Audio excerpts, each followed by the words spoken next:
Hi everyone, I'm Françoise Montarour from the University of Montreal, and I have the great pleasure of co-chairing the Democratic Representation Cluster with Mark Warren here present, and to be with a great group of colleagues that are, many of them are here today, as well as our team that, as all the other ones have emphasized already, is a fabulous team. We're very lucky to have them. So our goal today with this presentation is to give you an idea of what we've done so far, and of two signature projects that we intend to take on in the coming year. Yeah, thank you. In the coming year, and that we hope will foster inter-cluster collaboration. Again, so we'll present them very briefly at the end of the presentation, but feel free to ask any questions you might have or to reach out to us to develop any form of collaboration. So what we've done so far, part of our challenge as a group is to assess whether the current Participedia data model allows to capture the democratic representation dimensions of the participatory innovations that are on the site and that will be added to the sites eventually, and how this should be adapted as well. So before being able to translate the notion of democratic representation into operational questions, we needed to get our minds around the ways in which this concept was theorized. Luckily, we have great theorists among our group who have been very involved in important voices in democratic representation theory, who inspired us very much. But because we all wanted to, and we all come from different backgrounds, we all wanted to have a common background on the theoretical underpinning of our revision process, we created a shared Zotero library where we share readings, and we also organize, and this was part of the early phases of our work this year, we organized a reading seminar where we discussed a core set of readings picked from the body of literature in the constructivist turn in democratic representation theory. After that, what we did is that we were thinking a lot of us are doing empirical work, so we should also tackle them what everyone's work is about to make our theoretical underpinning reflect what we've been finding in empirical reality. So we organized a seminar where all members of the cluster presented their research to see how everyone saw themselves contributing to the cluster work, obviously, and to see synergies, common themes, common questions, and potential collaboration emerge. The core project that we undertook this year was led by our wonderful team of RAs, and is based on our discussion about how to define democratic representation. It was the revision of the data model to reflect upon the ways by which we needed to adapt this model to capture the different dimensions of representation. I will let them present to you the results of that process, and they will walk you through the different steps of their research, and just right after. Then our discussions also revealed some questions that were hardly captured by the literature, and so two projects, signature projects that we hope to work on this year have emerged from these discussions. One that is about informal representation, it is led by Bettina and I, and another one that is facilitated by Melissa, Alex, Niranjan on Indigenous innovations in democratic representation are going to be our two main projects for the next year and later probably as well. And we also have the chance of having members who are working on projects that also fuel in our reflection, feed in our reflection. So we have, for example, a group of people working on representation of non-human beings, which raise many questions and is very interesting. And we also have people working on the constitutional process in Chile, which is very innovative and brings, again, new forms of representation into question. And we also have people in Latin America working on representative claims in the policy process, which is led by Vera in Brazil. So this is pretty much what we've done. And I'll turn it over to Antonin and Augustin to talk about the project that they led this year. Sorry.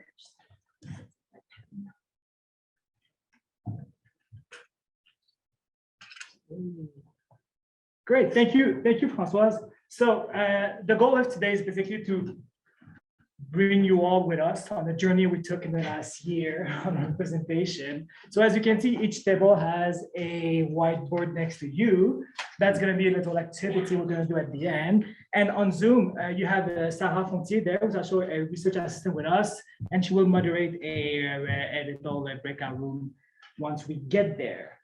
So we want to present today the first step that we took, this collective effort of thinking, of refining a little bit how we as Participedia captured innovations in representation. And I will focus basically on this idea of the work on the data model and how we try to grapple with the question of how to operationalize the normative question of who should be represented into the platform. So to help us with this work, we had we engaged in two set of activities. So as Françoise mentioned, it was important for us first to develop a shared language to help us collectively identify issues related to representation in a broader array of political contexts and political settings. So we turned to the constructivist theories of representation to provide the foundation and the starting point for our conversations. So this framework is very generative for our purposes, as it seeks to expand the narrower focus of the standard account of representation. And the standard account of representation, without going too much into the detail, because it's kind of late on Friday, is this idea that we understand representation as being a principal-agent relationship that is territorially grounded, which elected representatives have a specific place in the decision-making process and exercise their power under some kind of accountability. Okay, so these traditional representative institutions and practices, we can think about political parties, we can think about election, about elected representative. They are being increasingly challenged on the ground that they misrepresent their constituencies or not at all. So moving to the constructivist terms help us go beyond the electoral paradigm by recognizing the contested and messy natures of representative claims. So that's how they are received, how they are made, and that's how we started to think a bit about representation in this specific context. So representation is not understood as given or a factual result, but rather a more dynamic process in which claims can be accepted or rejected. So we started by thinking a bit on the ground of Michael Soward's definition of representative claims, and you have it there. The sort of idea that a maker of representation puts forward a subject, which stands for an object, which is related to a referent and is offered to an audience. Okay, no one's gonna have to, say it again, but that's the whole idea, that there is a claim that is being made by someone. And the question is, who is the someone? How the claim is being made? Who are we supposed to be represented with this claim? And how the people who are supposed to be represented accept or reject the claim? So we started with that, but it is still a little bit abstract, as you can see. And the challenge that we had was how to operationalize this notion of representation, of representative claim, into the platform. So we turned to a recent article published by Petra Gasti and Brigitte Gessels that they developed this typology of representative claims, which combines Soward's model and more empirical insight. So you have it here. And the idea here with Gasti and Gessels is that they observe that in practice, representative claims are often incomplete. They can involve explicit or implicit linkages between the claim makers and the claim constituencies. And they can also appeal to more normative schemes like the common good or democracy, for instance. So their proposed typology is structured around 4 elements: the claim maker, the claim representative. So the claim maker is who speaks, the claim representative, who is expected to act on behalf of the claim constituency, the claim constituency, on whose behalf subject claims to speak, and the claim linkage, which connects the claim maker and the claim constituencies. So the claim maker is not always the one who's going to act on behalf of the constituency. So the whole idea here of like separating who makes the claim and actually who acts on that claim. So it's a little bit quick, but that's a little bit the structure that we had to think about this. And this operationalized model that we've used to actually analyze different forms of different innovations was very useful to help us assess, to help us survey how representation is currently represented in Participedia, and collectively generate questions and issues that we have that we would like to see translated into the platform itself. So Augustin will now present in more detail how they have used this specific framework to actually analyze cases in Participedia. He has done this work with Sarah Fontier, who are 2 research assistants from the University of Montreal. So their analysis is using Gasti and Gassel's typology to identify patterns in the structure of representative claims present on Participedia. So I'll let Augustin present the result of the analysis after accepting someone. There you go. Oh yeah, sure. Thank you. Hi everyone. So my colleague Sarah Fontier and I have worked over the winter on analyzing claims of representation on the Participedia database. I think Antonin did a very good job of explaining what was the goal of our research.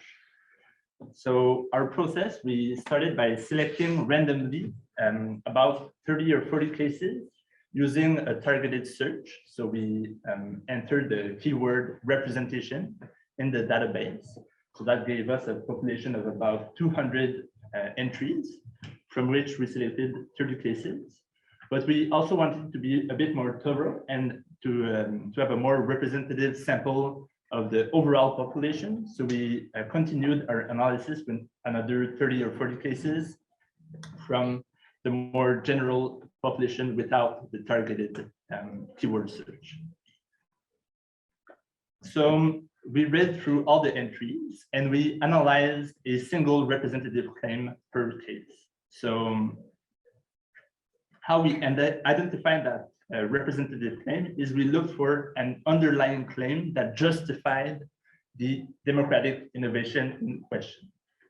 We looked at the claim maker, the representative, the claimed constituency, and the linkage between representative and constituency. But we didn't try to analyze every single representative claim made by the participants of the various democratic innovations. So we can now look at some results from our analysis. So we understood in this context the claim maker as the entity that put forward or created the democratic innovation in question. In a majority of cases, the claim maker was a government body. In about a quarter of cases, it was rather an NGO. And in even fewer instances, it was either a social movement or a hybrid of state and NGO who worked in tandem. So this really raises the question of how to capture informal representation that occurs outside of state channels.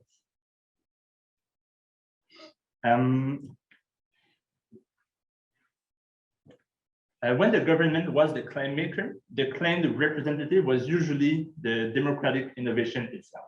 So a government organizes a consensus conference or a citizen assembly, therefore that is the representative. When the claim maker was an NGO or a social movement, usually the claim maker was also the claimed representative. So an NGO presents itself as representing a broader constituency. So we can label this as cases of self-appointment, self-appointed representatives. We can look at the claimed constituency. Most of the time, the claimed constituency is a citizenry that is geographically defined.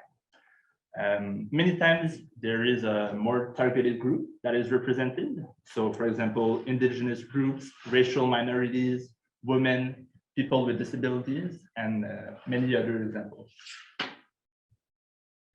As Antonin mentioned, the literature on representation identifies the possibilities of having representative claims which target non-humans, such as animals or the environment, or even value schemes. We did not find examples of the latter, but we did find examples of representative claims targeting the Coquitlam watershed in British Columbia and the Cambrian Mountains in the UK. So we also try to look at the claim linkage between the representative and its constituency. So we mostly interpreted this concept as the mechanisms of authorization for the representative claim, mainly the selection process of participants. We found numerous cases of voluntary participation and self-appointment of representative, notably within the context of social movements and NGOs. But a very, very common method of selection was sortition, especially stratified random sampling. Importantly, many selection processes within the Participedia database were criticized by the authors of the entry, mainly for relying too much on volunteers or being not sufficiently transparent enough in with regards to their selection process. So when representation is mentioned in the entries, usually it's to levy criticism at the selection process.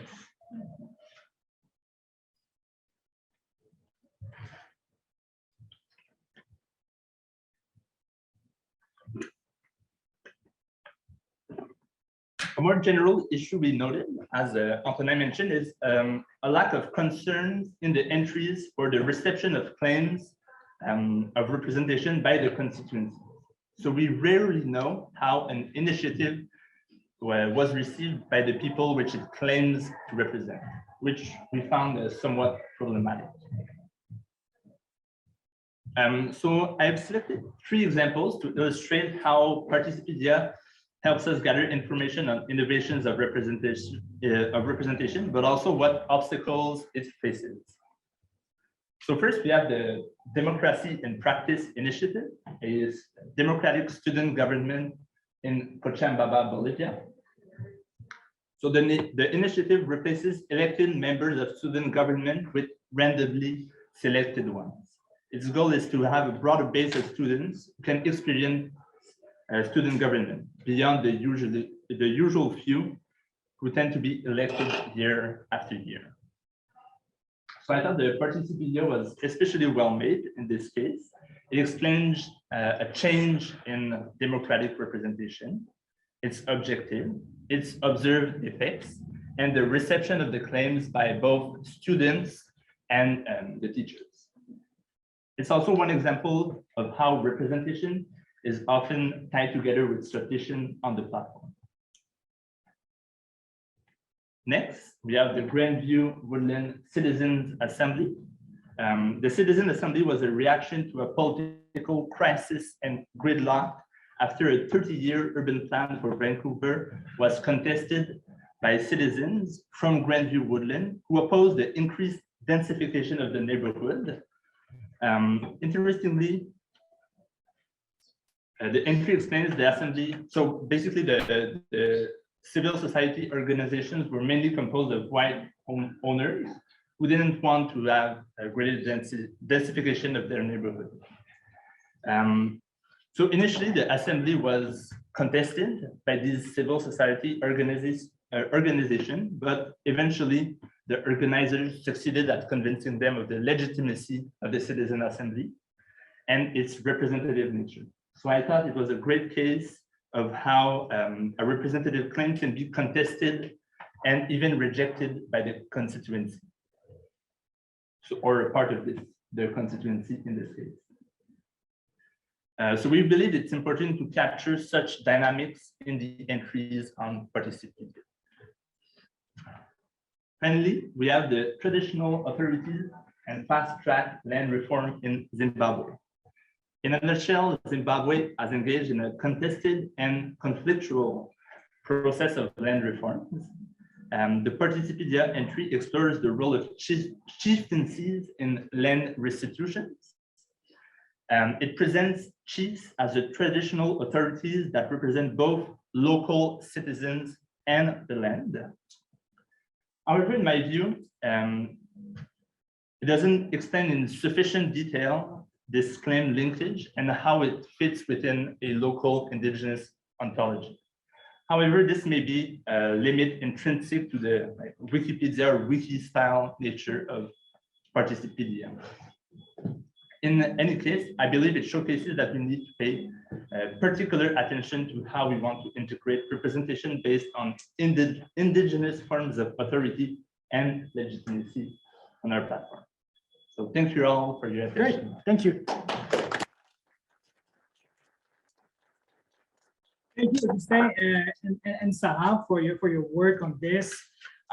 Next, so as we can see with this analysis, it helps us highlight mechanisms and processes of representations that are represented or even absent of that, even more important so, that are just not represented on the platform itself. So seeing the limits of the current data model, we kind of started to discuss within the cluster about some kind of issues that we're seeing and I would like to see translated into the platform. And this discussion led to various concerns about power dynamics, about the boundaries of the constituencies, about the reception of claims by communities, about informal versus formal forms of representation. And all of that, as mentioned by Françoise at the beginning of the presentations, is leading to two very interesting signature projects that we're kind of trying to do at the same time. So I would just invite some of the members of the cluster who are in charge of these two, or facilitating these two signature projects to say a few words, starting with the signature project, which is called by Bettina and Françoise. So thank you both for this excellent presentation. So I think what your presentation shows is that there are still places where we can contribute to better understand what democratic representation is about, and also how to integrate this in the model. And one of the ways in which we think we can contribute is to think a little bit more about the concept of what we call for now informal representation, but that still needs to be questioned and reconsidered. But yeah, so informal representation. I'm not gonna explain in great details what it is all about, because it's still what I would call a chantier, something that we need to work on. But our starting point for now is a literature review that we've done in collaboration with Sarah, one of our RAs, and that actually really put to the forefront the need to better theorize this idea of informal representation. It's generally under theorized, and theory is not necessarily grounded in complex empirical realities. And so our goal here is to start contribute to developing a theoretical, empirical, and comparative perspective to assess this question. Our contribution will revolve, we think, at this point around some guiding questions. Where, so the sites, and in response to what, in which context, do informal forms of democratic representation emerge? What are the areas of intersections between formal and informal forms of representation? Are there new voices and claims emerging out of these processes? And are these necessarily less accountable than formal forms of representation?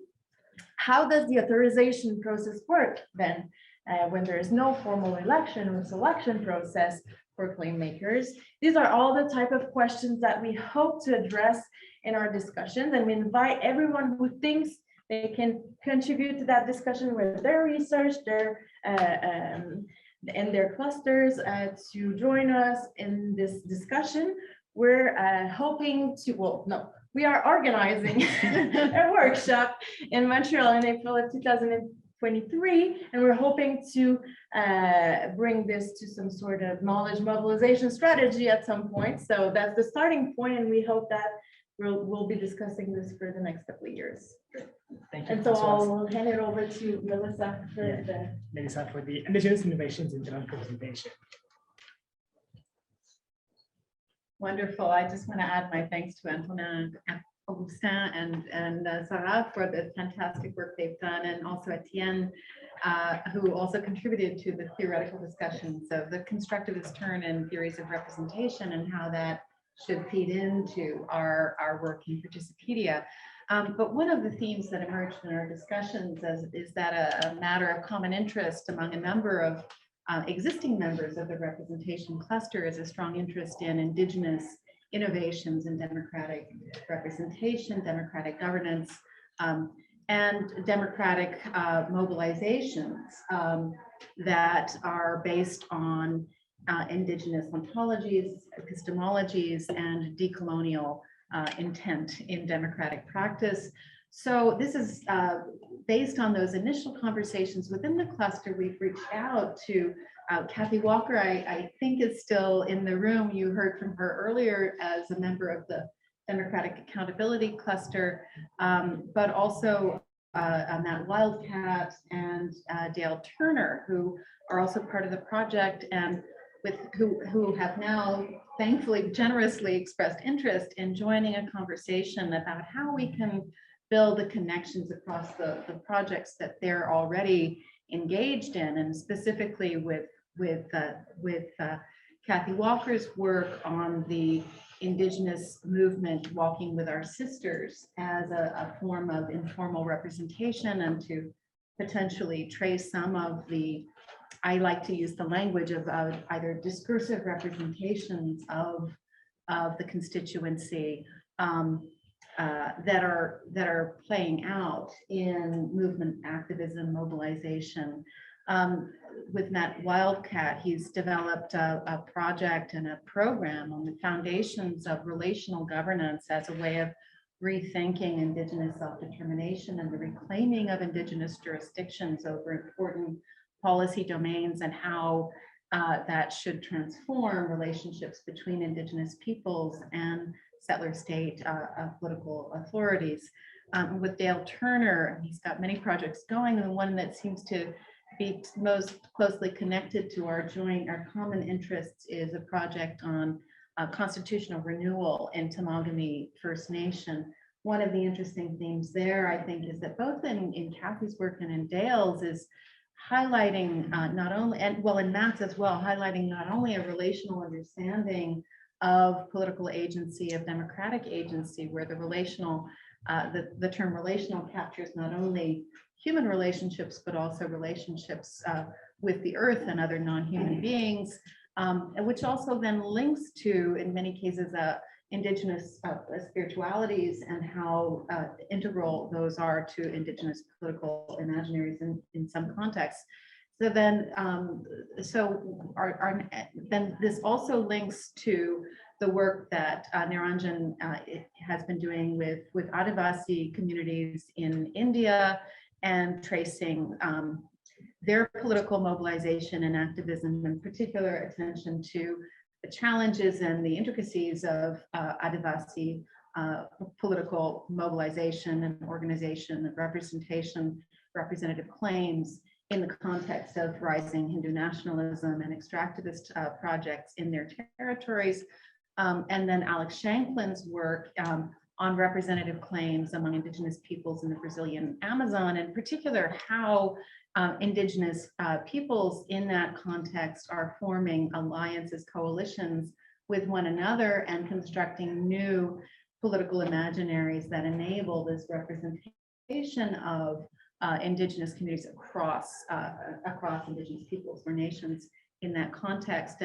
And so the next step of this project will be a brainstorming session, probably in the second half of July. And so maybe we'll put a note out about that once we pin down a date, and anyone who sees resonances with their work, of course, would be very, very welcome to join. And I just want to, yeah, I think I'll just leave it there. That's going to be the next step, and then we'll build out from there once we've explored what the resonances are. Thanks again.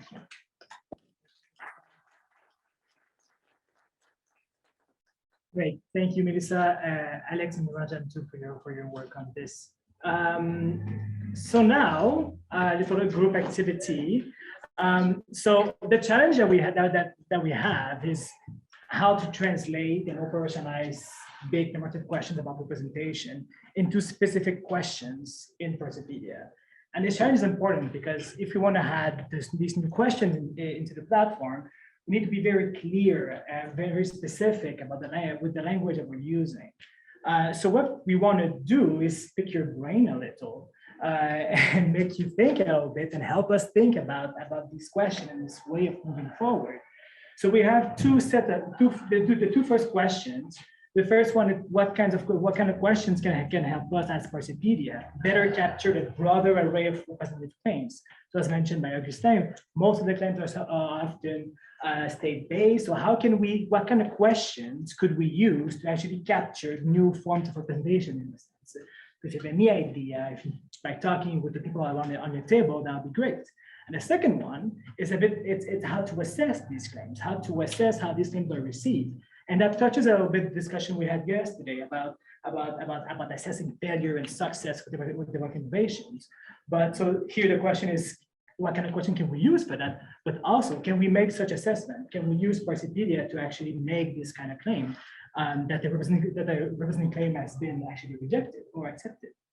And lastly, if you have time, if you see any overlaps between representation and the issues that are being discussed in your own cluster, just highlight them on the board. So each table has its own whiteboard behind. I think you all have a marker on the table.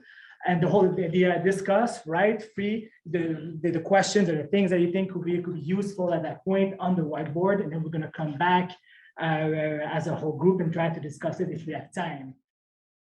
Great, thank you. Yeah. Thank you all for engaging with these questions. So we have maybe like the last 2-3 minutes. Any thoughts, any reaction, any things that someone at the other table want to share with the rest of the group? It's volunteer. So funny. Volunteer. So we had a conversation actually about some things to consider before considering the questions. So we were thinking a lot about examining the context and the language of representation and thinking that that might not be necessarily how people represent themselves. So thinking about words like community or voice or belonging or self-determination as things that might help in terms of even coming up with those questions. And then that was related to the second question too, because if this sort of came as a precursor to that question of the assessment piece. So it's sort of like if we had a broader way of conceptualizing, then it would make more sense in terms of the assessment piece. And do you want to speak about the third one? Yeah, the third one is, I forget the question now. How it relates to the cluster. How it relates to the cluster. So relation to the human rights cluster is vernacularization. Human rights is supposed to be universal, but for them to be locally intelligible, they have to be vernacularized, they have to be contextualized. And it links back to the whole point that language and how people think about it is important, because sitting here, I was thinking about representation in my African mother tongue, and that's my privilege, that I could find the meaning, the essence in belonging, in voice. And that speaks to the debate you're having with the human rights cluster. It has to be locally intelligible to have meaning. Great, thank you. That's fantastic. So maybe let's go to Sarah. If you want to say a few words, or anybody online wants to say a few words about your discussion, that'd be fantastic. Well, Alex was actually making a really interesting point, but we got cut. So I don't know if we would like to come back to it.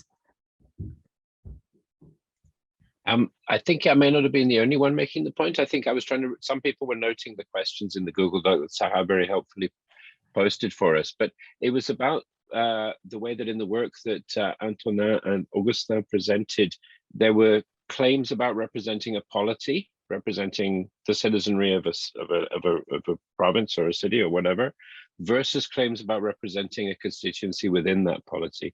And I was wondering if we could sharpen our analytical framework around distinguishing between those. And then I was simply asking if people were already working with some of the criteria that emerged, the representative claims that emerged from empirical work by colleagues from SABRAP and IDS in Sao Paulo, Mexico, and New Delhi, which were interestingly traveling between the claims with which we're familiar from the theoretical literature around identity in particular, but also authorization and so on. And others which were more dubious were around the fact that if you provide services to a certain area, you can somehow speak for it. And others which the authors interrogated for their democratic legitimacy. I'm sure people are familiar with it, but I just wanted to check. Thanks very much, Sarah. And thanks everyone for a really interesting, if brief, discussion. Thank you, Alex. Okay, thank you, Alex. Sarah, do you want to say some words about the rest of your discussion as a group, or you're good? I think I'm good. I mean, we have a lot of questions on a Google Docs, so we're going to have some fun with that, I think. Great, thank you. Thanks, Sarah, for being here and for your help with this. Thank you, Augustin. Well, thank you all. It's been fantastic. Great we're gonna take pictures of all these boards and use them. Great. So we're gonna continue thinking about all these issues. Thank you so much for your time.